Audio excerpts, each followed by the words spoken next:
Ahí estamos. Ahí estamos entonces para seguir. Ahora nos toca también una ponencia maravillosa. Seguimos de la mano de Adita y con intervenciones de nuestra querida amiga también, Paula Gómez Codina. También recordarles a todos los que están acá y que nos están viendo en vivo también por nuestro canal de Facebook, que bueno, que pueden visitar nuestra página, la página de nuestra escuela, nuestro sitio, que trabajamos mucho también para compartir todo lo que venimos haciendo, todas las propuestas que se inician en nuestra escuela a partir de julio, tratándose de Ada justamente.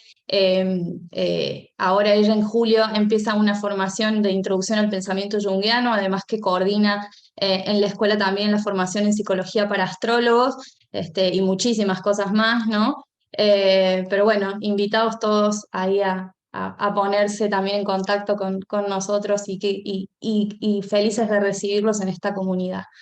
Así que bueno, vamos entonces Bueno, chiquis, muchas a esta gracias. No sé si está ponencia de Polita ahora. por ahí. Ahí está Bienvenida, Polita, Paula. que nuestra querida amiga. Ujú. Hola, ¿cómo están? Bueno, Bienvenida, querida Pola. qué alegría, estoy desde temprano siguiéndoles en Facebook Live, no estaba visible a estas horas y luego me sumé aquí por el Zoom, pero qué regalo maravilloso, Numen, que hicieron con este congreso. Es un regalo del universo, la verdad, encontrar tanta condensación, ¿no? de saberes y de magias. Estoy muy agradecida, quería decirles eso antes de arrancar. Gracias, Polita. Y Gracias. bueno, Gracias a vos por acompañarme en esta ponencia. voy a estar acá simplemente, como decía, acompañando su ponencia y también en ese sentido presentándoles a Ada. Muchos la conocen, pero quizás otros no. Así que voy a leer su biografía y hablarles un poco de ella. Y luego los dejaré con la ponencia. Bueno, Ada Jimena Marcos es psicóloga recibida con honores en la Universidad de Buenos Aires, máster en Psicología Analítica por la Fundación Jung de Buenos Aires, es miembro de ASAPA, directora de Escuela Numen, es magíster en Escritura Creativa por la Universidad de 3 de Febrero, investigadora en lenguajes simbólicos, astróloga kármica y evolutiva, astróloga arquetipal, docente de la maestría en Psicología Junguiana y en la carrera de Arteterapia Junguiana dictadas en la Fundación Jung en Buenos Aires. Ha dictado clases y seminarios internacionales sobre la psicología de Jung. Actualmente fue convocada por Fundación Columbia para dictar un curso anual sobre psicología analítica y es docente, como decía Agus, de la formación en psicología para astrólogos y la vida simbólica, un viaje por la psicología de Jung en Escuela Numen. También quiero decir que Ada es poeta, una gran poeta, una escritora magnífica, y que publicó hace poco su primer libro. El libro se llama Perdida, ¿sí? Lo editó una editorial argentina que se llama Grisela García, editora, se consigue en todas las librerías del país, por Mercado Libre, o bueno, todos los formatos. Es un libro que van a poder encontrar, y que tiene algo que se conecta con la charla de hoy, ¿no? Y que tiene que ver con los sueños. Es un libro acuático, si quieren, porque la voz poética, ¿no?, que atraviesa estos poemas es una voz que se pierde en una playa, ¿no? Y hay algo, me parece, del agua también que tiene que ver con ¿no? El idioma de los sueños. Es un idioma, no sé qué piensan ustedes, es un idioma acuático, ¿no? Es un idioma Neptuniano, claro. Así que bueno, qué mejor que presentar a una poeta y a lo poético de la astrología, ¿no? Que ya se ha dicho mucho de la implicancia de la poesía en la astrología que con su obra. El libro comienza así, este es el primer poema del libro. En el verano de 1987 me perdí en la playa. El calor ardía distinto en ese entonces, repartido en los miles de cuerpos que poblaban Punta Mogotes, como si cada anatomía se encargara de absorber una porción del sol. Me recuerdo caminando entre esqueletos de aguas vivas, tenía 5 años y una secreta amistad con el agua. Bueno, las dejo con Ada. Muchas gracias, Paula querida, muchas gracias. Bueno, bienvenidas, bienvenidos a todos y seguimos acá con un poco más de trabajo astrológico desde el punto de vista de la astrología arquetipal y en mi caso también mucho de la psicología junguiana y post-junguiana. Cuando empecé a pensar un poco esta ponencia entre sueños y astrología, por supuesto que lo que me convocaba, así como tenemos también un espacio con Paula en donde también nos convoca el entrecruzamiento entre la poesía y la astrología, considerando que ambos son lenguajes simbólicos, ¿no? La poesía es el soporte simbólico de la lengua y la astrología es un lenguaje simbólico, ¿no? Y podría considerarse que una carta natal es como un poema, ¿no? Y que un poema es, digamos, una manifestación de energías astrológicas también, ¿no? Yo pensé lo mismo con respecto a un sueño, ¿no? Un sueño es un texto simbólico, ¿no? Interpretar una carta también es como interpretar un sueño. Podríamos pensar que entrar en el lenguaje de una carta natal es como entrar en el lenguaje de un sueño, porque son producciones que provienen del inconsciente, ¿no? Y hay que tener como una actitud particular cuando nos enfrentamos a estos materiales, ¿no? Entonces, un poco mi ponencia viene por ahí. Hay mucho que se puede decir sobre la teoría de la interpretación de los sueños con respecto sobre todo a Jung, que es un poco distinta de la interpretación de los sueños que planteaba Freud, ¿no? Y tiene sus propias particularidades, pero me centré sobre todo en un autor que es un poco raro, digamos, traerlo aquí, porque es un autor polémico, poco conocido, y que también podríamos decir que podría tener algunas contradicciones, sobre todo con los planteos que tenemos desde los lenguajes simbólicos, que es Wolfgang Gigerich. Seguramente no lo han escuchado nombrar, pertenece a la tercera ola del junguianismo, si la segunda es Hillman, fue discípulo de hecho de Hillman, y también, y así como Hillman, digamos, traicionó amorosamente a Jung, digamos, y lo llevó hacia adelante, Gigerich traiciona amorosamente a Hillman y también lo lleva hacia adelante. Y a mí me parece que es un autor muy revolucionario, y traje, digamos, algunos fragmentos que él propone para pensar el lenguaje del sueño, y lo que les voy a pedir es que todo el tiempo, quienes sean astrólogos, astrólogas, lo piensen también en relación a la astrología, lo que vamos a decir en relación al sueño, ¿no? Que vayamos pensándolo en un doble juego, como si casi pudiéramos reemplazar los momentos en donde aparece la palabra sueño, o se habla de la interpretación onírica, por la palabra carta natal o por la palabra astrología, ¿no? O por el mapa natal, ¿no? Como si pudiéramos escuchar, digamos, en esa doble línea lo que vamos a ir presentando, ¿sí? Así que bueno, les voy a ir compartiendo pantalla.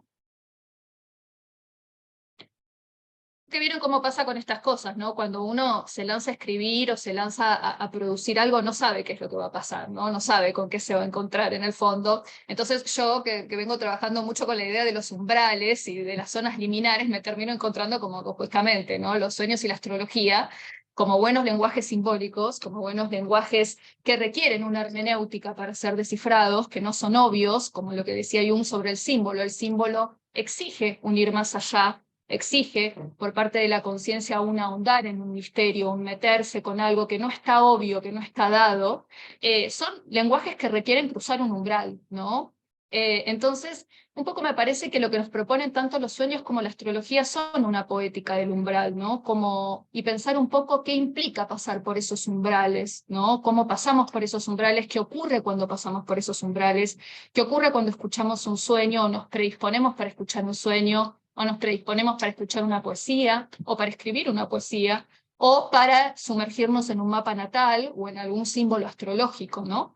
Somos los mismos, digamos, cuando antes de eso, que mientras vamos hacia eso o nos sumergimos en eso, o ese umbral genera algo, ¿no? Con todo lo que sabemos que la imagen del umbral ha generado en cuanto a producciones mitológicas, todo lo que aparece en los cuentos de hadas, el umbral y el guardián del umbral, ¿no? Porque en todos los umbrales en general hay un guardián, ¿no? En los cuentos de hadas el tesoro está custodiado por un dragón, ¿no? La puerta al más allá tiene un guardián, ¿no? El pasaje al inframundo tiene también sus rituales para pasar, para cambiar de estado, porque el umbral genera eso, ¿no? Un cambio de estado.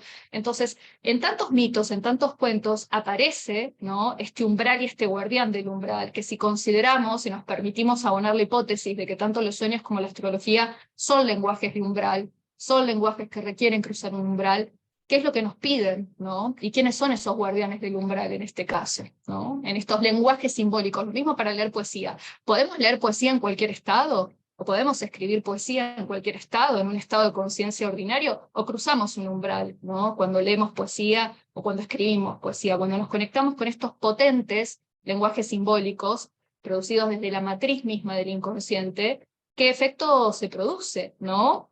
Al pasar del estado de conciencia ordinario a un estado distinto que requiere como condición la transición por ese umbral, ¿no?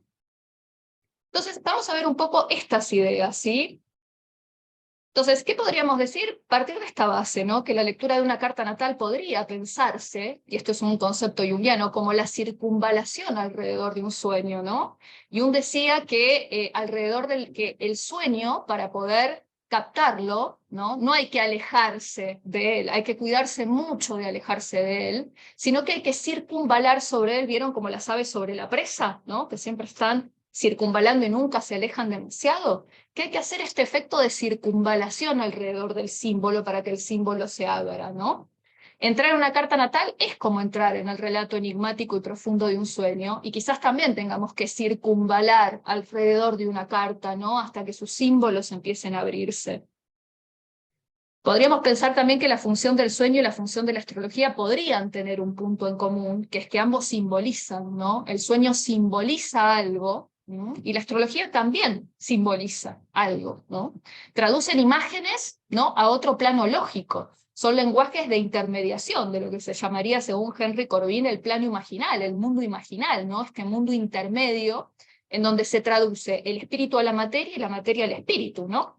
Todas las mitologías que se precian de tal tienen alguna imagen de esos mundos intermedios, ¿no? Que son mundos de umbral, justamente, y que son esos mundos en donde se genera esta traducción, ¿no? Con los alumnos de Psicología para Astro siempre hablamos que en el mundo del Islam, ¿no? De donde Henry Corbin, que es un islamólogo, abreva mucho y que es una gran influencia para los post-jungianos, sobre todo para Hillman, él dice que que en el Islam el mundo imaginal es el mundo del ángel, ¿no? Que el que oficia como mensajero, como mediador, digamos, entre el mundo espiritual y el material es el ángel, ¿no? Que lo sabemos, ¿no? Porque en todos los textos el Antiguo Testamento, todas las religiones que están apoyadas las religiones abrámicas apoyadas en el Antiguo Testamento, el Islam es una, plantean al ángel como mensajero en general, ¿no? El ángel cumple esa función de mensajero, ¿no? Y fíjense justamente que en astrología digamos, el ángel pertenece como símbolo a Acuario, ¿no? Y Acuario es la astrología, ¿no? Es el mundo del ángel, el mundo que traduce, ¿no? El espíritu a la materia y la materia al espíritu, también con este símbolo acuariano, ¿no? De estos dos planos, ¿no? Estas dos líneas que son iguales y están una arriba de la otra, ¿no? Entonces, son lenguajes, tanto el sueño como la astrología, de este mundo imaginal, de este mundo intermedio, que requiere instalarse en una zona de umbral, ¿no? Entonces, invitan a la conciencia siempre a ir más allá de lo conocido, como decía Jung, ¿no? Y tanto la astrología como los sueños confrontan al ego consciente con una totalidad que desconoce, ¿no? Ambos lenguajes requieren de un trabajo hermenéutico, de un ejercicio de desciframiento. La batalla que estaba dando Jung junto con Freud el siglo pasado era recuperar el hecho de que los sueños tienen un significado, ¿no? Que tienen un sentido subjetivo, ¿no? Que tienen un sentido psíquico. Hoy eso ya lo sabemos, ¿no? Aunque no siempre lo vivamos de esa manera y nos lo tomemos tan en serio, pero hoy lo sabemos, ¿no? Y vamos a empezar con algunas frases de Jung sobre los sueños. Justamente en el volumen 18.1, que es el volumen de la vida simbólica, hay algunos textos donde Jung se explaya sobre su pensamiento sobre los sueños. Y Jung va a decir que un símbolo no disfraza, sino que se revela en el momento oportuno, ¿no? Los símbolos se revelan cuando también estamos preparados para leerlos, para recibirlos, lo cual ya introduce, a mi criterio, en la frase de Jung, la idea de que hay que poder estar en un cierto estado para poder recibir el mensaje del símbolo, ¿no? Es en el momento oportuno, ¿no? El famoso kairos de los griegos, que no es el tiempo lineal y cronológico de todos los días, sino que es el tiempo psíquico, el tiempo oportuno, ¿no? También va a decir cosas como esta: aprenda todo lo que pueda sobre simbolismo y olvídenlo cuando estén interpretando un sueño, ¿no? Como podríamos decir también, aprenda todas las técnicas astrológicas, aprendan todo lo que quieran, ¿no? Pero cuando estén interpretando, justamente pareciera que parte del pasaje por ese umbral es olvidarse de eso, ¿no? Porque si no, que corro el riesgo de procustizar el sueño, la carta, a mis propios preconceptos, ¿no? No estar escuchando lo que eso dice, sino estar haciendo que eso encaje en mis preconceptos, ¿no? Entonces, parte de pasar por el umbral, que siempre pasar por un umbral implica algún tipo de sacrificio. Vamos a ver el mito de Inanna, por ejemplo, que tiene que cruzar 7 umbrales para llegar al inframundo, y en cada umbral se tiene que despojar de algo, ¿no? Pareciera que la idea de que hay algo que sacrificar al cruzar el umbral está implícita también en los mitos, en las leyendas, en los cuentos, y pareciera que una de las cosas que hay que sacrificar es el propio prejuicio, ¿no? Que está armado también de las propias teorías y de las propias cristalizaciones. Obviamente que las teorías sirven como mapas, como orientaciones, ¿no? Pero no como saberes rígidos, ¿no? Porque corro el riesgo de eso, como el lecho de Procusto, ¿no? Que tenía un lecho de una cierta medida, y los huéspedes que iban a dormir en su lecho, si les sobraba alguna parte, los procustizales, les cortaba los miembros que sobraban, ¿no? Esto terminó dando la palabra procustizar, que habla de adaptar el fenómeno a mi propio esquema mental y no dejar que el fenómeno sea lo que es, ¿no? Entonces, yo tengo que olvidarme de lo que sé o de lo que aprendí, lo voy a tener que ofrecer en el altar de sacrificio para poder escuchar. Si no, no voy a poder escuchar, ¿no? Lo único que voy a escucharme es a mí misma, ¿no? A mis propios saberes y a mis propias opiniones aprendidas. Jung también va a decir, en este punto el análisis de sueños, reemplácenlo como la interpretación de una carta, es menos una técnica que un proceso dialéctico entre dos personalidades. Si lo entendemos como una técnica, queda excluida la peculiaridad del sujeto en tanto que individuo, y el problema terapéutico se reduce a la simple pregunta, ¿quién dominará a quién? ¿No? Si nosotros no hacemos ese movimiento, ¿no? de sacrificar eso que sabemos, ¿no? Y buscar que el fenómeno encaje en nuestros preconceptos, se termina armando una lucha de poder, ¿no? El encuentro con ese otro a quien le vamos a leer la carta o a quien vamos a ayudar, ¿no? A reconocer símbolos en su propio sueño o ayudar a reconocer símbolos en su mapa, se va a volver una lucha de poder, una imposición, ¿no? Donde yo impongo lo que creo que está ocurriendo ahí, en vez de escuchar lo que realmente ahí ocurre, ¿no? Y mira lo que va a decir Jung también. Yo había renunciado al tratamiento hipnótico por esta misma razón, pues no quería imponer mi voluntad a otras personas. Yo quería que los procesos de curación se desarrollaran a partir de la personalidad del paciente, no a partir de unas sugerencias mías que solo tendrían un efecto pasajero. Yo quería proteger y preservar la dignidad y libertad de mi paciente para que pudiera vivir su vida mediante su propia voluntad, ¿no? Esto que él decía, ¿no? Que lo que le interesa a Jung es la realización de las hipótesis que están ahí, de la hipótesis que está en el sueño, de la hipótesis que está como semilla en el proceso de individuación, de la hipótesis que está en la carta natal, ¿no? No de lo que yo deseo, de lo que yo quiero, de lo que a mí me parece, sino de lo que ahí se está realizando. Y esta frase que es monumental, ¿no? Que dice, ahora eso tiene que decir algo, no tú, dice Jung, ¿no? Tiene que hablar la carta, tiene que hablar el sueño, tiene que hablar el sujeto, ¿no? No uno, ¿no? Como intérprete o como astrólogo o como terapeuta, ¿no? No el yo de uno, podríamos decir, ¿no? El tú como señalando directamente al ego, ¿no? A la ego-conciencia. No es esa ego-conciencia la que tiene que hablar, es otra cosa la que tiene que hablar, ¿no? Y cómo producir ese cambio de estado en donde la ego-personalidad se pueda poner a un lado, pueda quedar entre paréntesis en epogé, para poder escuchar eso otro que está hablando. Y parece que eso requiere del pasaje por un umbral, ¿no? Y otra frase de Jung, ¿no? Simplemente tenemos que escuchar lo que la psique espontáneamente nos dice, lo que el sueño, que no está hecho por nosotros, dice. Es tan solo eso. Dilo nuevamente tan bien como puedas. Quod natura relinquit imperfectum ars perficit. Lo que la naturaleza deja incompleto, el arte lo perfecciona, ¿no? Entonces, en esta frase es interesantísimo porque él plantea el pasaje también de un estado natural, espontáneo, donde algo aparece, a un estado donde lo que agregamos es un arte, ¿no? Lo que perfeccionamos o lo que completamos se completa a través de un arte, de un hecho artístico, ¿no? De un ars, ¿no? no de una técnica, ¿no? Sino de un arte, ¿no? Y esto, ¿no? Es lo que el sueño dice, ponerse al servicio del sueño, ponerse al servicio de la carta, ¿no? Que no están hechos por nosotros. ¿Mm? Vienen dados, Jung diría, por la psique objetiva, vienen dados, ¿no? Y nosotros nos tenemos que poner al servicio de eso. Y él dice, siempre le digo a mis pacientes que una vez que me cuentan su sueño, intenten repetirlo y que me lo digan nuevamente tan bien como puedan, ¿no? Volvé a decírmelo tan bien como puedas. ¿No?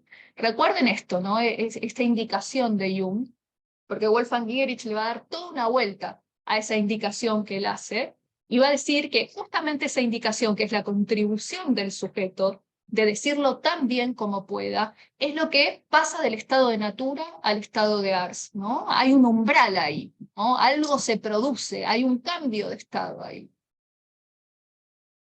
Entonces, primero que nada, Jung nos propina un golpe narcisista, ¿no? Debe hablar eso, no uno, no el ego, ni la propia necesidad de hacerle decir al sueño, de hacerle decir a la carta, lo que nuestra propia estructura teórica y de prejuicios trae, ¿no?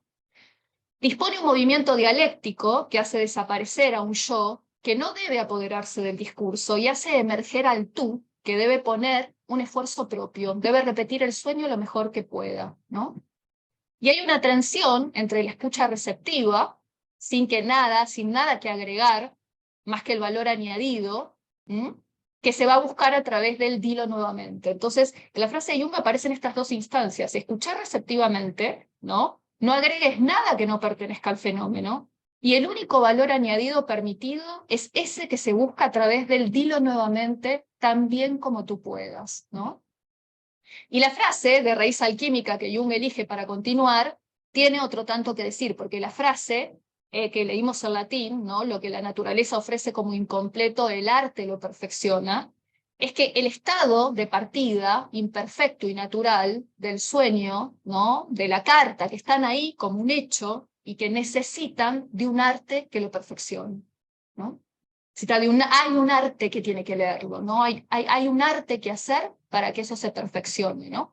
Los alquimistas planteaban mucho que la obra alquímica es contra natura, ¿no? Hay una parte de la obra alquímica que es contra natura, requiere de un arte, ¿no? No se da solita, no se da solito que el plomo se convierta en oro, ¿no? El opus requiere de un arte, la obra requiere de un proceso de perfeccionamiento, pero ¿cómo hacemos para que ese proceso de arte y de perfeccionamiento no sea un forzamiento, ¿no? De la obra, no sea una traición a la obra, sino que sea ese valor agregado que permite que la obra en todo caso se perfeccione siendo ella misma, ¿no?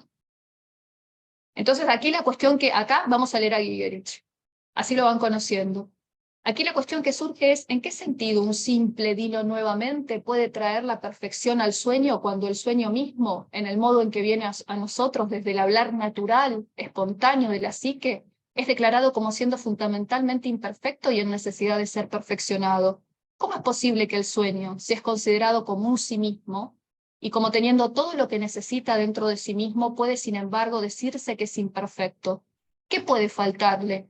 O formulando la pregunta desde otro ángulo, ¿a qué tipo o qué sentido de perfección se hace referencia aquí, ¿no? Cuando hablamos de que ese ars va a perfeccionar ese estado de natura, ¿qué perfecciones? ¿De qué perfección hablamos, no? Como implica la frase tan bien como tú puedas, el sentido de perfección traído por el dilo nuevamente, lo que dice Jung, decilo nuevamente, tan bien como tú puedas, no es el sentido abstracto universal de perfección absoluta y excelencia suprema, sino que está atado y por lo tanto es relativo a cada individuo que lo dice nuevamente.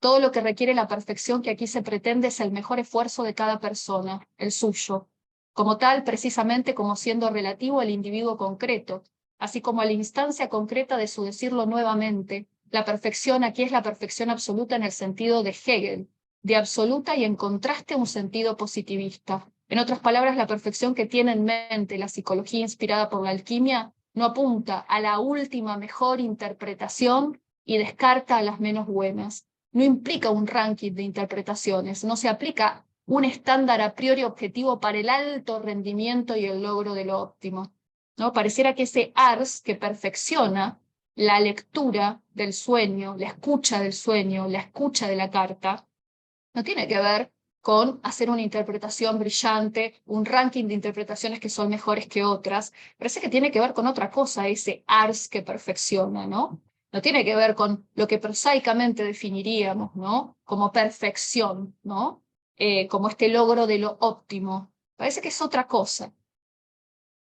Y Gierich va a decir, con lo que está interesada la perfección alquímica, sabemos que la obra tardía de Jung está extremadamente influenciada por la alquimia, y hablan mucho del perfeccionamiento de la materia, pero hay que ver, ¿no? Cuando hablan de perfección, ¿de qué perfección hablan?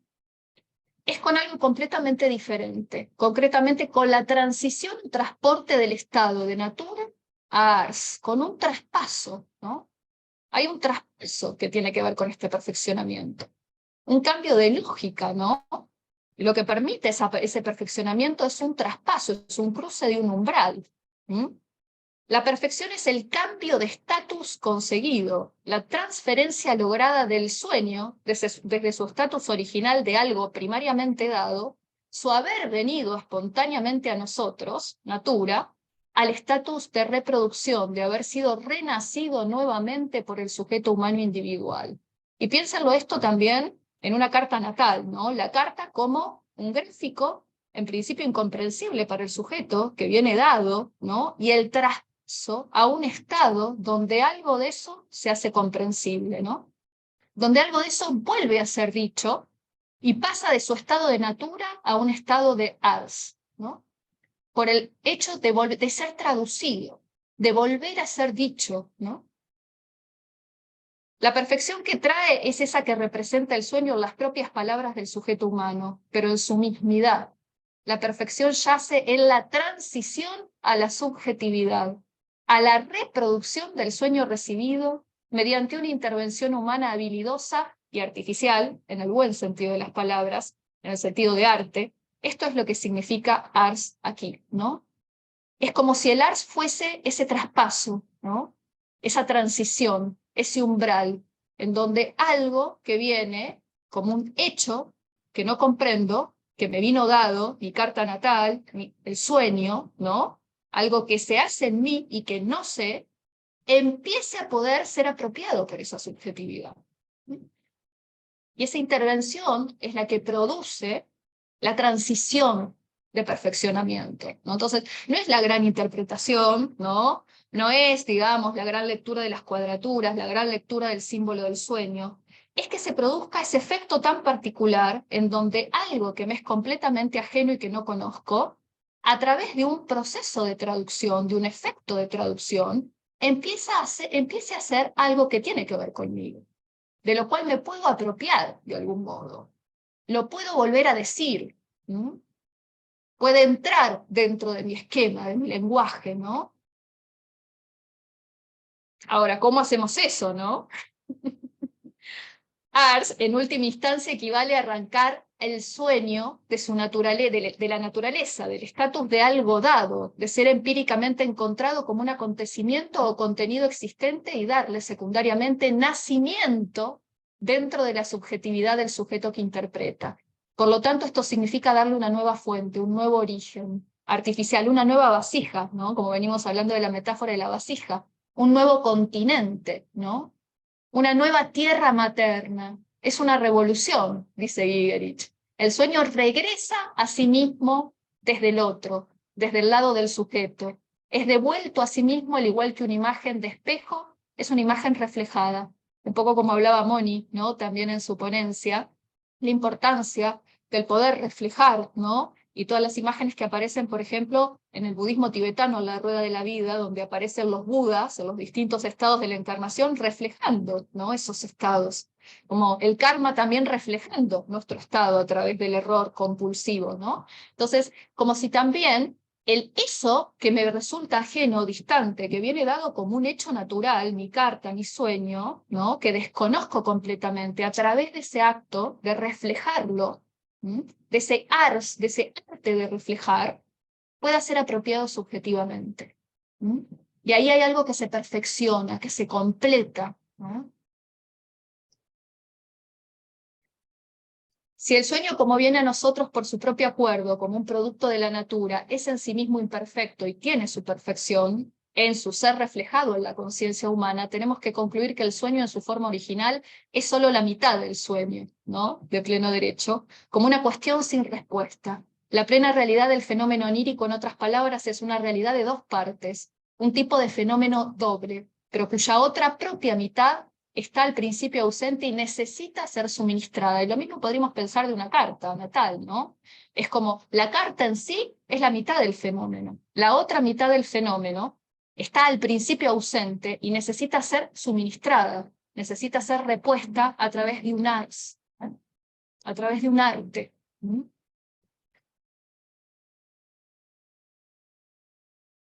La concepción alquímica, sorprendente si no impactante, de que lo que viene espontáneamente de la natura es fundamentalmente imperfecto y necesita de un artífex y de su intervención, activa como la única que puede traerle a la perfección. La idea de que lo que viene de la natura, sin importar si esto significa que viene directamente del inconsciente, del alma, de Dios, es imperfecto, asesta un golpe narcisista a la conciencia. Sin embargo, la herida narcisística es la condición previa del ars. Ars, como intervención artificial y deliberada, indica el estatus lógico de reflexión. Y la reflexión, Jung, una vez, notó correctamente que debería ser entendida, esto es lo que dice Jung, palabras textuales, la reflexión debería ser entendida no simplemente como un acto de pensar, sino más bien como una actitud. Es un privilegio nacido de la libertad humana en contraposición a la compulsión de la ley natural.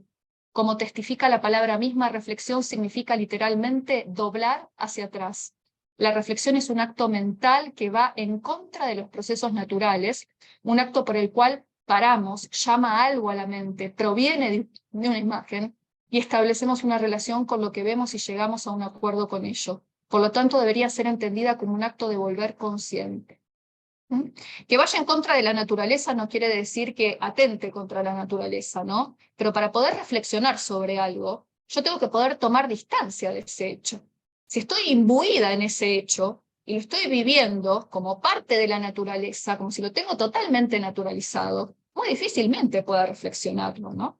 La reflexión implica ya una distancia, ¿no?, con el objeto reflexionado. Si estoy ahí en unión, en participación mística, en indiferenciación, no lo voy a poder reflexionar, ¿no? Entonces, acá es interesante poder pensar esto, ¿no? Que para generar este arte, este perfeccionamiento, este pasaje que hace que este hecho natural, esta carta, este sueño, ¿no?, este gran suceso simbólico, se convierta en algo de lo cual el sujeto se pueda apropiar, parece que hay que también hacer una renuncia, y es una renuncia egoica también, ¿no? No tengo que hacer la gran interpretación, no tengo que creer que soy yo, identificada con mi ego, personalidad, la que va a dar con la quinta esencia del símbolo del sueño, con el último sentido de la carta, con la gran interpretación de la gran cuadratura, ¿no? Porque si estoy en esa postura, ¿no?, estoy más en una mostración narcisista de mis habilidades técnicas que en una escucha del símbolo, ¿no? Y ahí no hay ars, ahí no hay perfeccionamiento de la obra, ¿no? Ahí la obra se detiene, ¿no?, porque interviene algo que no tiene que estar en la ecuación. La reflexión aparece como un ars aquí, ¿no?, una actitud y no un simple ejercicio intelectual. Los alquimistas planteaban que la obra, el opus, era contra natura, ¿no?, ya que debían realizar todo tipo de procesos sobre la materia oscura para convertirla en oro. Del mismo modo, la reflexión sobre ese material dado propone un cambio de estatus de dicho material, una transformación que le permite reflejarse, volver sobre sí y perfeccionarse dentro de la conciencia. Un poco también lo que hablábamos con Moni, si hay algún margen de libertad, ¿no?, es esa adquisición de conciencia contra natura, dejar de vivir en un estado puramente natural, puramente instintivo, dejar de repetir de un modo puramente instintivo y generar eso que se llama reflexión, ¿no?, que es una actitud, no es un ejercicio intelectual, ¿no?, es esto de volver sobre sí para reflexionarse, ¿no?, para que eso que en principio es solo un hecho, se una también con la reflexión y se haga consciente de sí mismo. Es ese movimiento de que el fenómeno se haga consciente de sí a través del sujeto, pero que el fenómeno se haga consciente de sí. Hillman y después Gigerich tienen una expresión muy poética al respecto, que es que el pensamiento vuelva a casa, ¿no? Un pensamiento no entendido como ejercicio intelectual, sino como un arte de reflexión que logre volver a casa. Y quizás ese es también gran parte de nuestro trabajo como psicólogos y como astrólogos, ¿no? Ver si colaboramos con ese movimiento de que se complete ese movimiento de conciencia sobre lo que está dicho ahí en esa carta, sobre lo que está dicho ahí en ese sueño. Nuestro trabajo con los sueños, con devoción a sus detalles, tiene el propósito de desplegar con amplitud lo que está inherente e implicado en las imágenes y en las palabras que contienen para que se vuelva explícito, explicado detalladamente, y esto significa que sea comprendido. Nuestra tarea es devolver el sueño a sí mismo por segunda vez. Lo que yo les decía antes, ¿no? Devolver la carta a sí misma sobre una vez, devolver los símbolos astrológicos a sí mismos por segunda vez, porque ahora va a haber un pasaje por la conciencia del sujeto, ¿no? Y eso va a generar un ars, ¿no? Va a generar un cambio de estado. Va a ser el pasaje por un umbral también, de algún modo. Nuestra tarea es devolver el sueño, la carta, a sí mismo por segunda vez, concretamente como reflejado en nuestra conciencia y comprensión, y así completarlo para darle su propia otra mitad que le faltaba en su forma original. Recuerden también esto que hablábamos del símbolo como proveniente de cimbalón, ¿no? De dos partes que están separadas con la promesa de volver a reunirse. Se construye el efecto de lo simbólico cuando esas dos partes vuelven a unirse, ¿no? Y esas dos partes vuelven a unirse en ese umbral. Comprensión aquí no significa que nosotros, pasando por encima de los detalles oníricos, comprendamos su significado, su mensaje como su esencia extraída, lo que haría que el sueño solo sirviese a nuestros propósitos e intereses egoicos. Nosotros como ego personalidades tenemos un interés fuerte en entender lo que significa y lo que dice acerca de nosotros o del paciente y de qué manera el sueño puede ayudarnos. Pero comprensión aquí significa algo más y más modesto, más básico. Traer la luz de la conciencia a todos sus detalles, iluminar el fenómeno, ¿no? Que la conciencia regrese a ese lugar en donde el fenómeno está ocurriendo y lo ilumine, ¿no?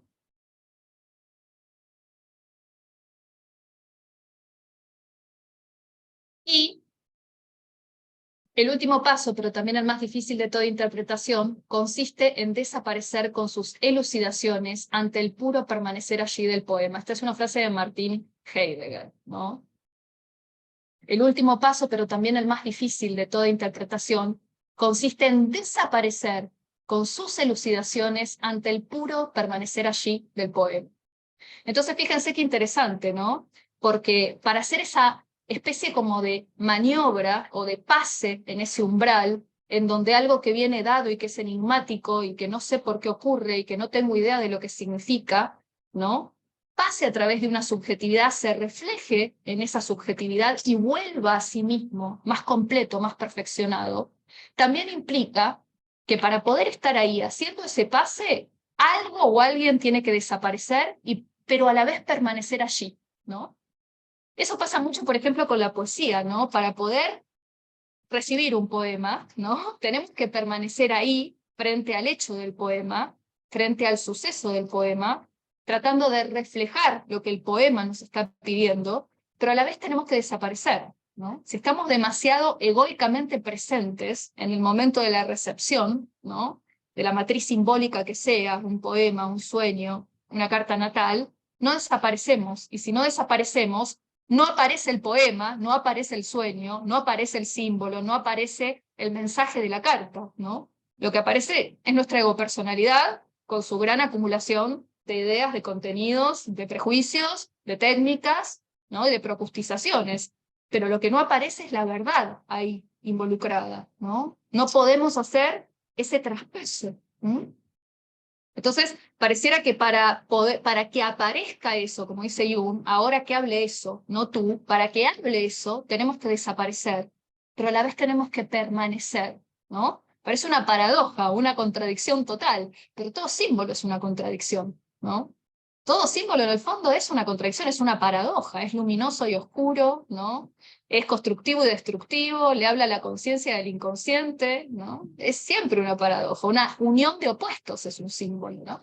Entonces, ¿cómo encarnar esa posición simbólica para poder ser partícipes de ese fenómeno, porque no se trata solo de saber de símbolos, se trata de encarnar una posición simbólica, ¿no? Sintácticamente hacerse cargo de eso, no semánticamente decir todo lo que sabemos sobre los símbolos, que es importantísimo saber, ¿no? Semánticamente en cuanto al contenido, sino sintácticamente estar en un lugar en donde también estemos profesando una actitud simbólica. Y muchas veces estamos muy disociados en cuanto a esto, ¿no? Decimos una cosa, pero sintácticamente estamos en un lugar en donde lo que menos puede ocurrir es la aparición de lo simbólico. Lo estamos obturando, todo lo contrario. Y creo que Gigerich apunta directamente ahí, ¿no? Sintácticamente, ¿dónde estamos? ¿Estamos en el umbral, con todo lo que nos cuesta estar en esas zonas de transición? ¿O en realidad estamos de un lado, ¿no? Todavía, ¿no? No habiendo pagado lo que todo umbral nos exige pagar, ¿no? Que en este caso, siguiendo la Heidegger, es una desaparición, ¿no? Alguien, algo tiene que desaparecer para que otra cosa aparezca, ¿no?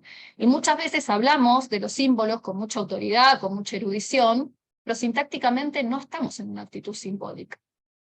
Y esto vale para los sueños, vale para la astrología, vale para la poesía, vale para cualquier lenguaje de símbolos, ¿no?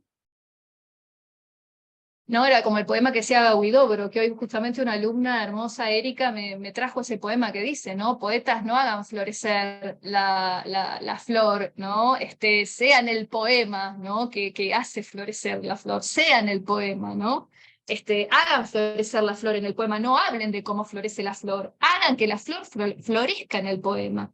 Bueno, esto tiene una cuestión muy profunda y muy importante para mí y a veces muy desatendida, que es nuestras posiciones sintácticas, nuestras posiciones más de fondo, que no tienen que ver con lo que profesamos de la boca para afuera, sino que tiene que ver con en qué posición subjetiva nos hallamos a la hora de habitar la vida simbólica, de habitar el mundo simbólico. Este puro permanecer allí del sueño, para regresar a nuestro tema, ya no es el mismo que era en el comienzo, cuando era un fenómeno natura mudo. Sus palabras e imágenes ahora se han abierto para resonar con todas las implicaciones descubiertas en ellas por medio de nuestro trabajo. El sueño, por lo tanto, ha sido enriquecido, iluminado, ha absorbido en sí mismo la reflexión traída a él. Ahora nos habla, se ha vuelto perfecto. Y quiero contarles un poco otro texto, ¿no? El texto que les estaba contando es un texto que se llama Trabajando, es un libro en realidad que se llama Working with Dreams de Wolfgang Gigerich, todavía no está traducido al castellano, pero sí está en inglés, alucinante, por cierto. Y ahora vamos a ir también a otro texto de Wolfgang Gigerich, ¿no? Que trabaja también con la cuestión de los umbrales, ¿sí? Se llama Prohibido la entrada, el texto, es un ensayo que él escribió, y que trabaja justamente sobre esta zona de umbral en la que nos tenemos que instalar para encarnar sintácticamente una posición que habilite la vida simbólica, ¿no? Que no obstaculice la vida simbólica. Pero primero podemos pensar un poco en la etimología de umbral, ¿no? Que viene del umbral, que a su vez viene del latín liminaris, liminar, es una zona liminar, de límite, ¿no? Como hablaba Clau en su ponencia sobre el patrono, ¿no? De las zonas liminares, que es Mercurio, ¿no? El dios Hermes, y ahí viene la palabra hermético, hermenéutico. Lo hermenéutico viene de Hermes, requiere todo trabajo hermenéutico, como Hermes, estar en una zona liminar, soportar estar en una zona liminar, con el precio que eso significa, no estar ni aquí ni allá, ¿no? El umbral se relacionó durante muchos años al primer escalón que conducía a la puerta de entrada de una casa. La imagen hace referencia a esa zona de transición, ese limbo donde no estamos completamente afuera ni completamente adentro. Los umbrales como zonas intermedias pertenecen a Hermes y a sus intersecciones. Todos los lenguajes simbólicos son lenguajes liminares, que se insertan en un umbral y requieren un pasaje, una ruptura de la continuidad lógica que queda tanto de un lado como del otro.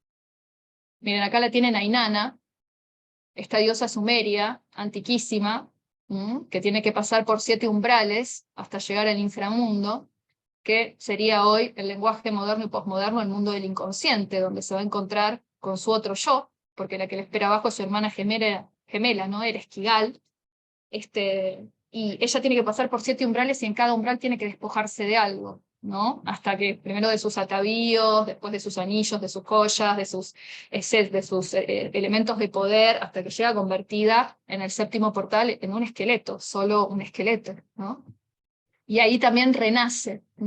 Entonces, toda esta poética y esta tradición larga de los umbrales, ¿no? Donde en el anillo de los Nibelungos, ¿no? El tesoro de los Nibelungos está custodiado por los espectros, ¿no? Por los ancestros.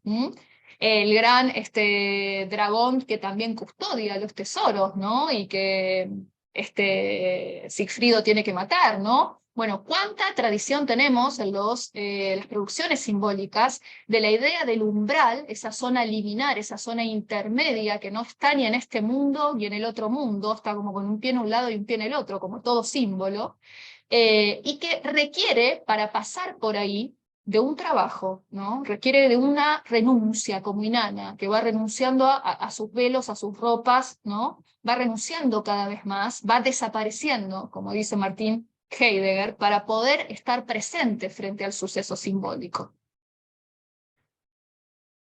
Y Gingerich en este texto, que se llama Prohibida la entrada, trae varias escenas, ¿no? Una es, por ejemplo, una parábola de Kafka, que se llama Ante la ley, no sé si la leyeron, en donde un hombre de campo llega hasta un guardián que está de pie ante la ley y le pide que le deje entrar. Pero el guardián le dice que por ahora no lo puede dejar entrar, ¿no? El texto nos cuenta que el hombre de campo no había esperado tales dificultades, había pensado que después de todo la ley debería ser siempre accesible para todos. Por ejemplo, otra escena, en la ópera de Mozart, La flauta mágica, Tamino se acerca a la puerta del templo de la sabiduría solo para ser recibido por voces que le dicen retroceder. Se nos cuenta que sobre la entrada de la Academia de Platón había una inscripción que decía prohibida la entrada si no se es matemático. O de manera más generalizada, no se admite personal que no esté cualificado, personal no cualificado, mantenerse fuera. Sabemos también de reacciones similares de los maestros Zen, ¿no? En la literatura Zen hay un montón de tradición en donde cuando el aprendiz quiere venir por primera vez, lo primero que hacen es denegarle la entrada, ¿no? Prohibido entrar, vas a tener que esforzarte para poder entrar, vas a tener que pasar pruebas para poder entrar, ¿no? La admisión te la vas a tener que ganar, ¿no? En el Asia Oriental, con los novatos que llegan para aprender de ellos, el primer encuentro siempre tiene el carácter de un no. De manera semejante, los templos de Asia encuentran al visitante con terribles imágenes de guardianes, a menudo bajo la forma de demonios amenazantes. Entrar en el templo requiere que uno venza la herida narcisista que implica tal resentimiento de las propias piadosas intenciones. En todos estos casos, como podría decirse, uno se encuentra con una política de disuasión. Hay un límite, hay obstáculos que se levantan, hay un umbral, ¿no? Y hay un obstáculo que vencer para poder cruzar ese umbral. Curiosamente nos encontramos con ideas similares en la Biblia, y esta es la que más le gusta a Gingerich, esta imagen, ¿no? Que aparece en Mateo 22:11. Curiosamente nos encontramos con ideas similares en la Biblia, que se corresponden también, ¿no? A la idea de un umbral o de un obstáculo, de un pasillo angosto. También nos lo encontramos, por ejemplo, en la Odisea, entre Escila y Caribdis, ese pasillo angosto, ese umbral por el que hay que pasar. Y Odiseo ahí lo pierde todo, pierde a sus mejores hombres, pierde todo su heroísmo, queda deshecho, ¿no? O sea, pero ese pasaje es el que verdaderamente lo transforma. Después de ahí él empieza a encontrar el camino de vuelta a Ítaca. Es más fácil que un camello pase por el ojo de una aguja, por ejemplo, ¿no? Estas ideas de umbral que plantea la Biblia. Y otra historia, esta es la que a Gingerich más le gusta, la parábola de la boda real. Muestra que a los que entran no se les permite entrar como la gente común que siempre fueron, sino que tendrían que pasar por un cambio radical. Y cuando el rey llegó a ver a los huéspedes, vio que había un hombre que no se había vestido para la boda. En otras palabras, todavía llevaba sus ropas de calle. Y el rey dijo a sus servidores, atadlo de pies y manos y llevároslo lejos de aquí, y arrojadlo en la más profunda oscuridad exterior. Allí llorará y crujirán sus dientes, ¿no? Es importante porque hay como un gran castigo por esto de querer pasar un umbral. Una boda es un rito iniciático, ¿no? Es un cambio de estado una boda. Dejo de ser uno para pasar a ser dos, ¿no? Hay un gran cambio de estado en el ritual de la boda. Y esto de que no podemos presentarnos a esos umbrales o no podemos pasar por esos umbrales con las ropas de calle. ¿Mm? Y acá Gigerich lo aclara, no se está hablando, ¿no?, ni de favoritismo, ni de que algunos sí, ni de que algunos no, ni se está haciendo una lectura social de esto, de que, uy, pobre, no tenía ropa si no lo dejaron entrar. Estamos hablando de contenidos simbólicos, ¿no? La Biblia también es un relato simbólico. ¿Cuántas veces tratamos de pasar o queremos hablar de los símbolos sin cambiarnos la ropa, ¿no? O queremos conectar con un sueño, o conectar con un contenido simbólico desde la conciencia ordinaria, sin hacer ese pasaje de umbral que acá está representado como cambiarse las ropas, sacarse las ropas ordinarias y ponerse otras ropas, ¿no? Entrar en sintonía con ese otro estado que requiere la lectura de ese material, el reflejamiento de ese material, la recepción de ese material. No puedo entrar vestidos con las ropas de calle. Pero hoy, que asistimos, digamos, a una gran proliferación de gente y de material, que yo esto no lo condeno, pero lo pregunto, ¿no?, que hablan de materia simbólica, que se habla de los sueños, que se habla de la astrología, que se habla del mundo simbólico, ¿lo hacen con las ropas de calle o hay un cambio de vestiduras, ¿no? ¿Podemos recibir eso sin que haya una transformación en nosotros, vestidos con las ropas de calle? ¿O es necesario, si nos involucramos verdaderamente con estos lenguajes, que haya un cambio de ropaje, ¿no? Pasar por ese umbral es realmente una transformación, ¿no? No es una cosa inocente, de ahí no pasa nada, ¿no? Lo escucho y no pasa nada, vestido con las ropas de calle, de siempre, permanezco en mi conciencia ordinaria. El gran trabajo de todos estos lenguajes simbólicos es que nos arrancan de nuestra conciencia ordinaria, nos transforman, nos hacen saber que existe mucho más de lo que creíamos, que somos mucho más de lo que creíamos, ¿no? Y mucho menos, a veces también. La psicología conoce como imágenes arquetipales los motivos del umbral, ¿no? El guardián, las rocas entre Sila y Caribdis, la iniciación, en otras palabras, los conoce como contenidos de su reflexión, pero en su propio estilo intelectual trata de hacerlos accesibles a todo el mundo, tal como llegan de la calle, vestidos con sus conciencias viejas, vulgares, de todos los días. Nada en el modo en que la psicología habla y piensa indica que uno tenga que volverse radicalmente distinto ni que tenga que cambiar sus vestiduras. Por así decirlo, no hay ningún umbral a ser cruzado con riesgo de perder la vida. No hay ninguna muerte que morir antes de entrar en la psicología. Acá Gigerich es muy filoso y está muy enojado con lo que él llama, ¿no?, la psicología pop, que es esta psicología que da recetas, ¿no?, que pretende hacer psicología con las ropas de calle, ¿no?, sin un cambio de vestidura, sin un proceso profundo de reflexión, sin vendiéndole a sí mismos y al otro la ilusión de que podemos pasar por estos lenguajes inalterados, intocados, ¿no? De la misma manera que andamos todos los días, que no va a requerir un cambio trascendental para nosotros, que no va a requerir el compromiso profundo con estos lenguajes, no va a requerir un cambio de ropaje, ¿no? Lo podemos recibir así, ¿no?, como algo recreativo, divertido, ¿no?, que no exige un cambio de ropas. Bueno, hay que repensarlo un poquitito, ¿no? Aún incluso cuando se hable mucho de transformación y de cambio, en realidad, sobre iniciación, muerte y submundo, la psicología misma, y tal como esta habla y escribe sobre estos y otros temas, apoya la continuidad ininterrumpida del ego, ¿no?, del antiguo ego. No hay ninguna barrera lógica fundamental en su propio estilo de pensamiento que equivaliera a un fuera de aquí o retroceder, ¿no? Y esto no tiene nada que ver con dedicarse o ser un buen transmisor o un buen divulgador o con hacer un buen trabajo de difusión, ¿no? Tiene que ver con otra cuestión, ¿no? Tiene que ver con cuando nosotros efectivamente tomamos la decisión de acercarnos, ¿no?, a un sueño, a un lenguaje simbólico, a un saber sobre nuestro propio inconsciente. No podemos usar las ropas ordinarias de todos los días y no podemos alimentar la ilusión de que va a haber una ego continuidad, va a haber una ruptura, ¿no? Va a haber una desaparición. El umbral va a generar una desaparición, va a generar un cambio de estado. Y a Gigerich le gusta mucho, de todas estas parábolas, de todas estas imágenes sobre el umbral, le gusta mucho la imagen de la boda real, ¿no?, que dice que es particularmente útil de varias maneras, ¿no? Primero porque centrándonos en las vestiduras nos ayuda a cambiar nuestras ideas interpersonales sobre el rechazo inicial de los recién llegados a una comprensión intrapersonal, ¿no? Aquí no hay gente privilegiada, no privilegiada, la selección no se dirige a la persona particular, sino a la vestidura, ¿no?, al modo ¿no? Al modo psíquico en el que está vestidura como sinónimo de ese modo psíquico en el que habita, de esa posición subjetiva en la que se instala. En principio todos son igualmente elegibles o no elegibles. No es que el umbral, digamos, es para unos pocos elegidos, ¿no? Todos tenemos la potencialidad de pasar por ahí, pero requiere ese cambio de vestiduras, ¿no?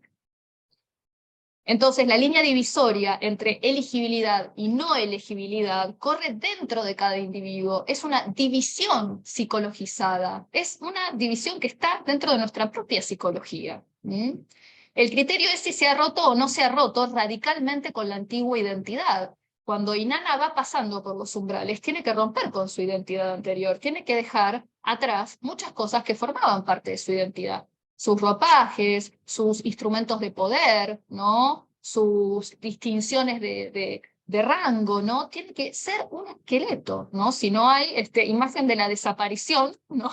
Más grande que esa, no sé, ¿no? Como tiene que desaparecer realmente, ¿no? Desaparecer como ego-personalidad, ¿no? El único requerimiento es que haya una ruptura con la propia identidad. Aquel que quiere ser admitido tiene que haber dejado afuera su antigua identidad y tiene que entrar con o como una identidad nueva. No, a mí no se me permite entrar a donde los demás están, sino mi yo ordinario, con sus ropas de calle, no puede entrar. Mientras que alguna otra parte de mi personalidad, hasta ahora desconocida para mí, sí puede entrar, ¿no? Entonces el pasaje por estos umbrales, esta cosa de prohibida la entrada, la idea de que en todo umbral hay un guardián, implica que para poder pasar por ese umbral hay que hacer una renuncia, ¿no? Hay que sacarse una vestidura, hay que cambiarse de ropas.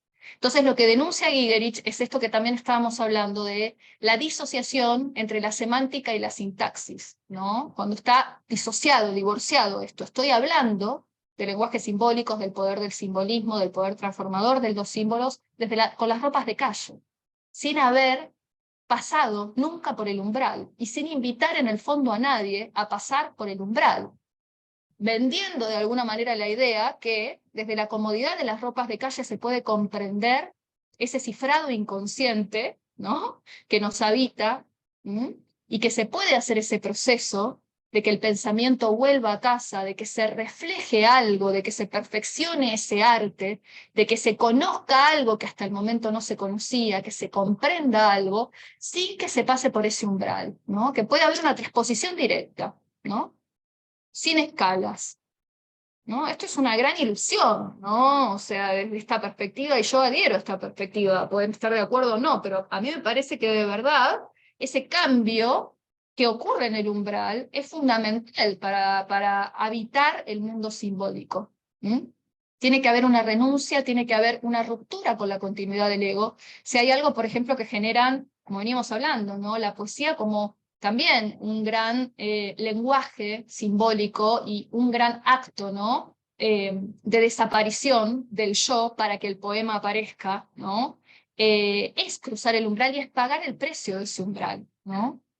Pagar el precio de esa... Y es muy interesante porque Gigerich lo que va a decir es que justamente para entrar en el umbral hay que transgredir, ¿no? Hay que hacer una transgresión. Hay que generar una transgresión. Cada vez que uno cruza un umbral y desafía al guardián del umbral que te dice no entres, ¿no? Tenés que generar una transgresión, ¿no? Y a él le gusta mucho la imagen bíblica, porque él dice que justamente el castigo, que es un castigo de una inusual violencia, y que también tenemos que reflexionar por qué es tan atroz el castigo, es porque justamente el sujeto no se anima a hacer la transgresión, ¿no? No hace la transgresión, no pasa por el umbral, se queda del otro lado, con las ropas de calle. Entonces acá pareciera que lo que es castigado no es la transgresión. Lo que es castigado es la no transgresión, el no animarse a pasar por el umbral y pagar el precio del umbral, que es dejarse transformar, dejarse desvestir, ¿no? O cambiar las ropas, dejarse cambiar de estado, dejarse vaciar para recibir, para reflejar algo. Ese no animarse a transgredir y a pagar el precio, ¿no? de pasar por ese umbral que está en principio custodiado por el guardián, es lo que es castigado en la Biblia, ¿no?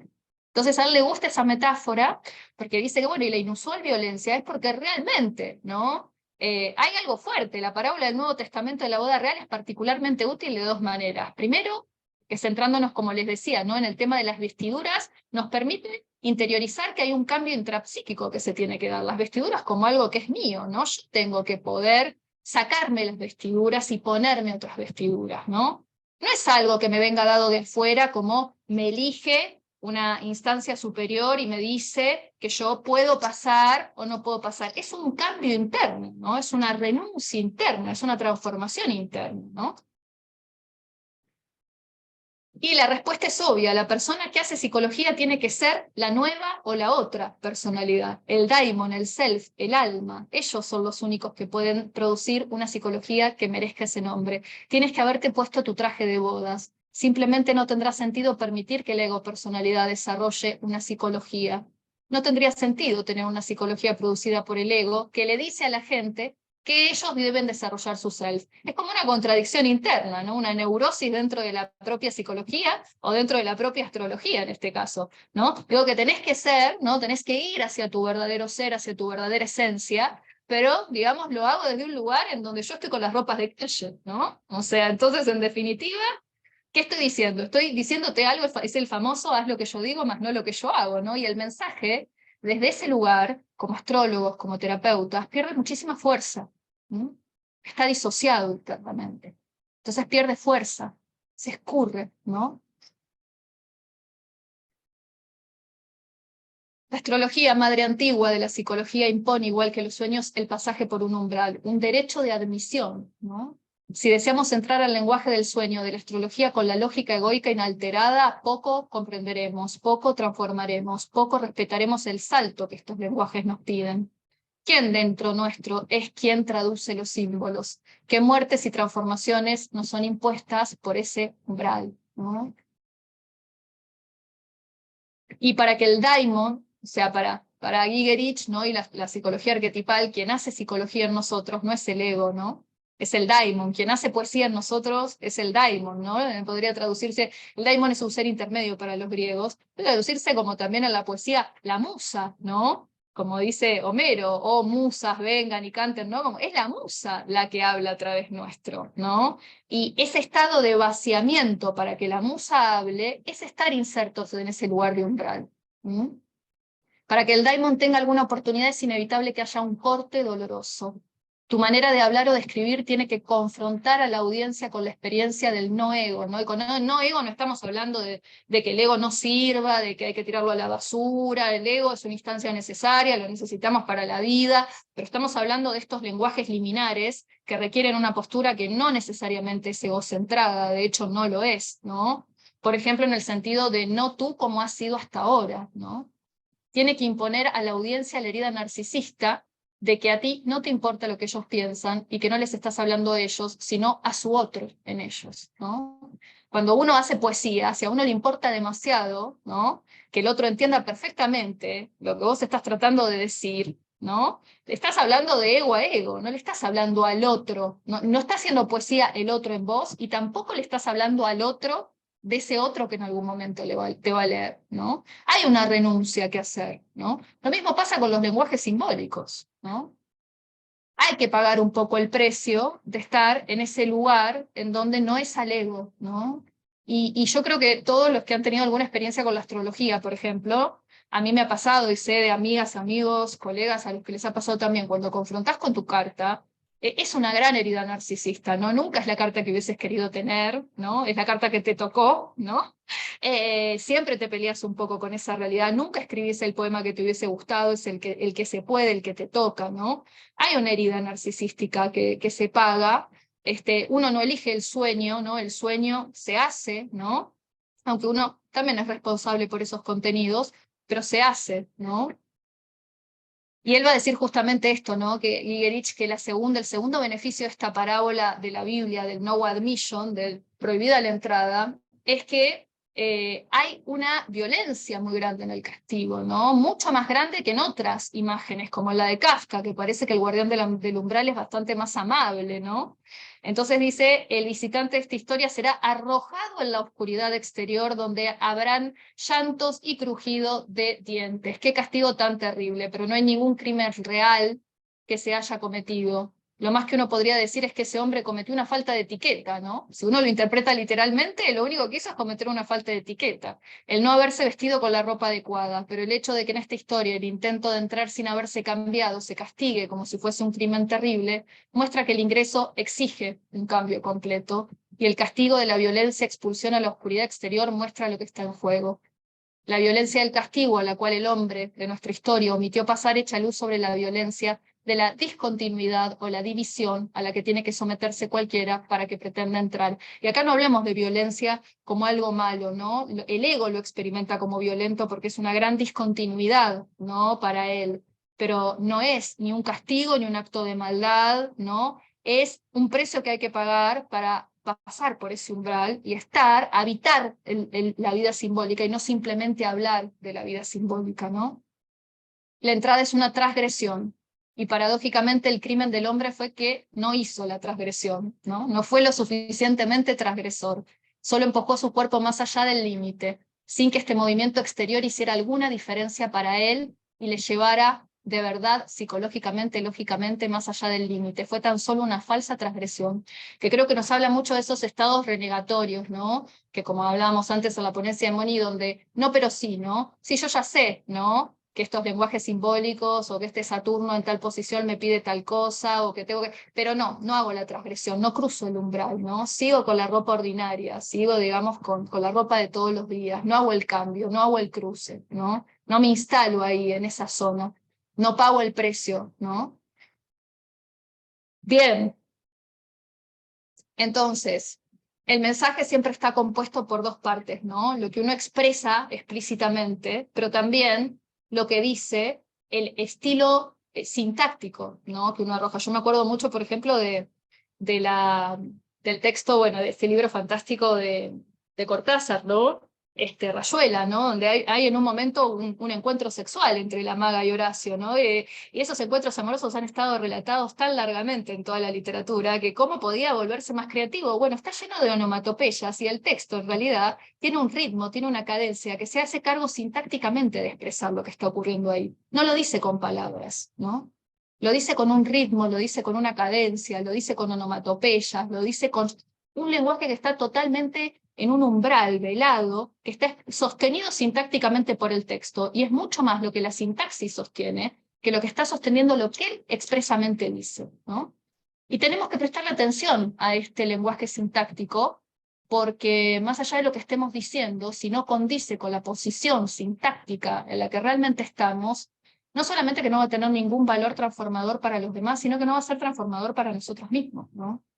No va a ser real, vamos a estar hablando de algo que en el fondo no estamos profesando, ¿no? Entonces, un sueño, una carta natal requieren, ¿no? De ese pasaje por el umbral y de esa transgresión que implica quitarnos las ropas ordinarias y estar con las ropas de la boda, con las ropas del rito, ¿no? Bueno, hablé un montón, así que ahora si quieren intercambiamos un poco.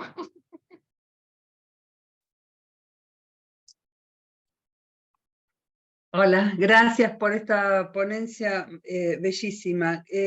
Quisiera saber si podrías ampliar un poco el significado de la posición sintáctica, digamos, de las posiciones sintácticas. Es lo que está de fondo, es lo que está de fondo, ¿no?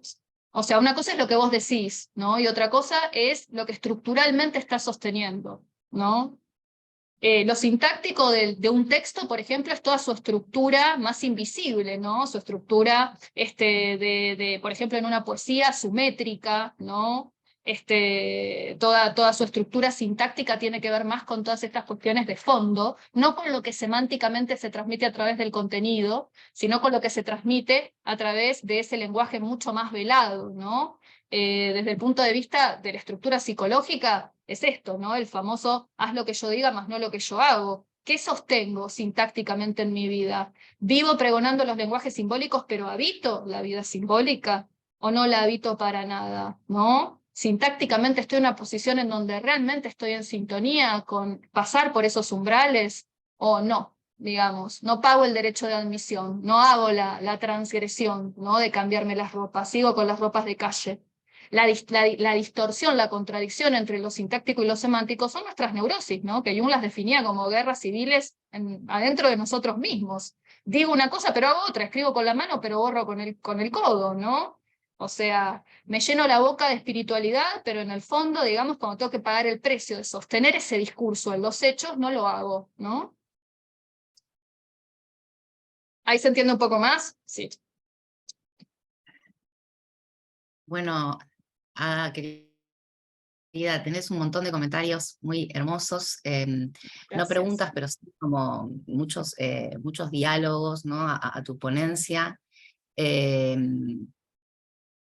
Por ejemplo, acá alguien dice, muchas veces, Marina dice, muchas veces nosotros decimos abrir la carta, y creo que como muchas cosas, el sentido de algo se construye entre el sujeto que lo interpreta y la cosa a ser interpretada. Es la misma persona la que por alguna razón perfecta resuena o no con algo de lo que uno le interpone en la lectura de la carta. Sí, sí, totalmente. Sí, sí. Es un encuentro dialógico también, ¿no? Es un encuentro dialogal, dialógico, dialéctico, ¿no? Como decía Jung, las dos personalidades son transformadas en ese encuentro, ¿no? Después Agus y Héctor pusieron el pasaje de Libra a Escorpio, cuando vos hablabas, ¿no? El guardián del umbral, de claro. pacifista, me parece, ¿no? Como, yo, no sé, tomé notas como una loca y pensaba que esto que decías vos de entrar a una carta es como entrar a un sueño, ¿no? Pensarlo de esa manera me parece, bueno, súper poético, y el cambio de ropaje, la idea del cambio de ropaje, no sé, me parece una idea poderosa, también te lo mencionan, dicen, qué claridad, Ada. Gracias. ¿No? Bueno, qué bueno que haya sido claro, pues yo tenía miedo, porque digo, es un autor como un poco complejo y las ideas que plantea son un poco complejas, pero me alegra que haya quedado como más claro. Yo creo que va mucho por ahí, ¿no? Cada vez me doy más cuenta de que va por ahí, ¿no? Por hacerse cargo de ese cambio, no solo semántico, sino también sintáctico, que propone trabajar con esta maravilla con la que trabajamos, ¿no? Con estos lenguajes tan maravillosos, pero que tienen su precio, ¿no? No es que, digamos, son gratuitos. Sí, igual vos sos el ejemplo claro de cómo hacer arts. Clarito. Totalmente. Yo pensaba que esa maquinaria simbólica tan poderosa que exponía, vos estabas, ¿no? Completamente vestida de boda. Había una entrega total, como todas las ponencias. Yo también pensaba, cuando haces una carta natal, cuando realizas una carta natal también tenés que estar, ¿no? No puedes hacerlo con la ropa de calle, esto digo, armar una atmósfera. A veces pasa, o no sé si estás en un evento y alguien te hace una pregunta consulta astrológica, no siempre estás vestida para la ocasión, ¿no? Es algo serio, digo.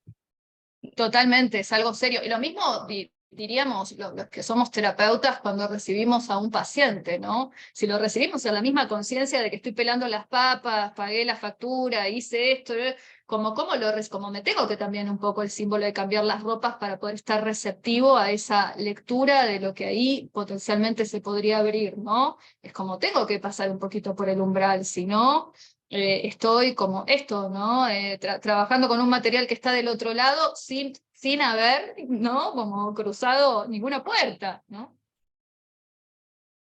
Totalmente. Acá Elena Manjarres te dice, y yo te añado, después de su pregunta, ¿entonces el ego es malo? ¿Cuál es su función? ¿Nos podemos realmente despojar totalmente del ego? Eso te pregunta Elena. Si nos podemos despojar totalmente del ego. Y yo sumo, porque a mí me había tomado una nota cuando hablabas, ¿no? De confrontar esa herida narcisista, y también que la manera de hablar o de escribir tiene que confrontar esta angustia del ego, de no le hablamos al otro, era la cita, le hablamos al otro del otro. Y eso me voló la cabeza a mí particularmente, porque a veces vos habías también leído una cita, creo que era de Heidegger, respecto de hay que olvidar, ¿no? O de Jung era, hay que olvidar, hay que aprender de eso, se puede De olvidar. Jung. Y a veces las mejores lecturas tienen que ver con eso, ¿no? Como con, bueno, no querer ostentar erudición, hablarle No, todo lo contrario. al otro, Sí, total. Si conectarte querés con ostentar erudición, no, digamos, te quedaste con las ropas de calle, básicamente, no hiciste la discontinuidad, el salto, ¿no? Y ahí como la pregunta de Elena, para nada, como dijimos antes, el ego no es malo, no tiene por qué desaparecer, es un complejo, es un arquetipo, ¿no? Todos lo necesitamos, lo que pasa que yo creo que es un poco como dice el budismo, ¿no? El ego, un sirviente maravilloso, un amo muy peligroso, ¿no? Cuando se pone de amo de las situaciones y se cree el dueño del circo, en general las cosas, la vida es muy difícil, yo lo veo así, ¿no? Como que cada vez entiendo más que cuando uno vive tan ego posicionado, la vida se vuelve de verdad tan ardua, uno se toma todo tanto a título personal, todo es contra uno, todo es terrible, o sea, realmente hay una carga sobre la espalda, ¿no? De ese protagonismo egoico tan grande que de verdad la transgresión de pasar por el umbral tiene un precio, pero también es un gran alivio, ¿no? Es un gran alivio también. Y después el ego lo tenemos que utilizar para relacionarnos también en este plano, no podemos vivir licuados y diluidos acá, necesitamos de ese ego. El punto es, digamos, si ese ego se cree el dueño, ¿no? de la psique, o si ese ego sabe que está al servicio de algo mayor, ¿no? Bueno, Mercedes Bontempo te dice la famosa intolerancia a la frustración, Claro. el ego. Sí, y yo llegué un poco a pensar también digamos, en mis divagaciones internas y en mis reflexiones que también estos lenguajes simbólicos, estos ejercicios hermenéuticos, nos obligan a esa momentánea desaparición del ego. Es un ejercicio, ¿no? Para ir pudiendo estar posicionados en otro lugar. Es una postura meditativa, en el fondo, ¿no? Entonces, es como ir haciendo ese ejercicio cuando escribimos poesía, cuando leemos una carta, cuando trabajamos con un sueño. Cuando realmente estamos en ese umbral de hacer a un lado el ego, dejarlo en epogé, como dije, entre paréntesis, o como decía mi abuela, en remojo como las lentejas, ¿no? Dejarlo un rato en remojo para que hable otro dentro de uno, ¿no? O para que hable el fenómeno mismo, digamos.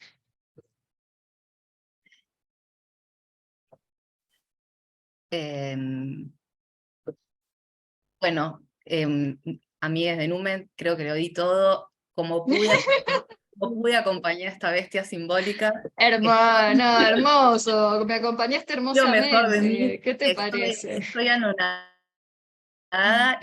La idea del pensamiento que vuelve a casa me parece una de las cosas más lindas que escuché en el año, ¿no? Como esta idea es poesía, ¿no? El pensamiento que vuelve a casa, como ese distanciamiento, ¿no? No es, dijiste que no es, reflexiones, doblar hacia atrás, que no es solamente un ejercicio intelectual. Me parece re difícil, pero vos lo dijiste muy fácil. Es como más que intelectual, ¿no? Usa la materia intelectual para hacer algo que también es físico. Es un ejercicio, Totalmente. ¿no? De volver al hogar. Sí, el pensamiento vuelve a casa. Sí. Sí. Bonnie, ¿estabas levantando la mano? Sí, porque me quedé pensando, volviendo a esto que dice Pola, de la reflexión, ¿no? Que si algo simbólico llega a nosotros, ese hecho simbólico que vuelve es parte de esa idea, ¿viste? Que decimos que somos un pensamiento de la divinidad, ¿no? Viene ese pensamiento y toma cuerpo a través de nosotros, por eso ese volver a pensar o esa reflexión tiene que ver con la devolución que naturalmente hacemos de esa información a través de nosotros como actores dentro de la divinidad, ¿no? Ese movimiento. Me quedé con, justo Pola lo nombró y en ese momento pensaba en ese asunto de la reflexión y de esa ida y vuelta entre la divinidad y nosotros, ¿no? Y lo que evidentemente que hay parte de ese ejercicio que es importante para la divinidad, si no, no sería necesario hacer esa reflexión para pasar el umbral, ¿no? Ellos se reflejan en nosotros también, ¿no? Nosotros nos Exacto. reflejamos a ellos en ese proceso de actualización, que es el proceso de Exacto. individuación para Jung, en ese ars en donde hay algo que se perfecciona en nosotros y se devuelve, también los Sí. dioses se miran en nosotros, no solo Exacto. nosotros en ellos, Sí, ¿no? Es eso, dialógico en ese sentido, ¿no? sí. Como que va y Sí, viene, ¿no? totalmente. Ese material Sí, consciente que nosotros, como podemos, lo devolvemos, tiene, digamos, es clave. es clave. Así Sí. es. Y Moni, estás también la otra Moni, ¿estás ahí también levantando la mano? ¿Cómo estás, Moni? Sí, sí, acá hay mucho ruido, pero a ver si se escucha. No, se me quedé escucha. pensando, re lindo todo, re lindo, creo que los voy a contactar para hacer una sesión individual después de esta. Pero, no, me quedé pensando en esto, que si vos estás con una persona a la que le está, qué sé yo, tratando de asesorar en algo, o de acompañar en algo, ¿sí? Y te pones los atuendos, subí, va, bajá, pasá los 7, los 8, los 10 cielos, los que correspondan. ¿Cómo regulas el tiempo? Si no lo podés regular vos, te lo regula el inconsciente colectivo. ¿Cómo haces para ir, venir, hacer una devolución de lo que el tipo necesita o de lo que vos necesitas? Si es con vos misma, al pite, te puedes llevar la vida, no importa. Pero si estás con alguien, ¿qué haces? ¿Cómo haces? ¿Se puede hacer? ¿Se puede poner un tiempo? Yo estoy desesperada ya. ¿Cómo haces? Lo que pasa es que yo creo que también ahí justamente intervienen las ropas de calle, ¿no? Buscando como una eficacia, ¿no? Que el encuentro sea eficaz y que se supone que le tengo que decir al otro todo lo que se puede decir o todo lo que se debería decir. Eso no está bajo nuestro control, ¿no? Ocurre lo que tiene que ocurrir en ese encuentro y lo que ocurre está bien así como ocurre. Y por ahí se trabaja a veces en un encuentro, digo puntualmente, ¿no? En una sesión también, pero en un encuentro con una carta natal se trabaja una sola idea a veces, ¿no? Está perfecto que así sea. Y no es la única oportunidad, ni es que tenemos una única bala de plata y si no damos en el centro, pero también eso es muy egocentrado, tampoco somos nosotros, ¿no? Los que, qué sé yo, el tema es el que domina, ¿no? Hay un tema que se manifiesta y uno se pone al servicio del tema y se hace el despliegue del tema que se puede y sí, después hay una realidad, que es que hay un tiempo limitado y se hace en ese tiempo lo que se puede, pero tampoco es que es la única vez que nos podemos encontrar, ¿no? Qué sé yo lo veo así. Gracias. No, a vos, Gracias. a vos. Bueno, yo creo que ya estamos porque ahora viene la presentación maravillosa de los chicos de Numen. Gracias a todas, a todos por haberme acompañado. Gracias Polita, Gracias a vos. querida, amiga de mi corazón, por haberme acompañado, por estar ahí. Gracias a todos los amigos, las amigas, los colegas que estuvieron aquí. Y bueno, gracias a los chicos de Numen que hicieron también tanto, ¿no? Somos los 3 Numen, ¿no? Pero ellos estuvieron quiero aclararlo, en una parte organizativa que fue brutal, que realmente todo lo que está saliendo, así impecable como está saliendo, es por obra y arte de ellos. Así que bueno, agradecerles De un sol en absolutamente. Virgo, de un sol en De Virgo un y sol en un Venus Virgo en Virgo que acompaña maravilloso. muy bien. Sí. Gracias a todos por ahí. De dos Venga, hermosos. genial, andá Gracias a descansada ahorita, ustedes. por favor. Sí. Bueno, nosotros tenemos nuestra ponencia, la luna y el arquetipo de la Gracias, Gran Paula. Madre. Gracias, Qué Polita. hermoso. Gracias, Ada, por este encuentro maravilloso. Capaz que nos pasamos unos 5 minutitos más, así hacemos un recreíto, Sí, ¿no? descansamos un poquito. Y descansamos un rato. Y bueno, y ahí les esperamos. Es la última ponencia del día de hoy, así que después hacemos el cierre todos juntos. Y bueno, gracias Paula, gracias Ada, siempre un placer escucharlos, gracias a todos los que están acá. La sala está abierta La sala queda abierta y nos vemos en un ahí ratito. en 10 minutos. Gracias. Gracias.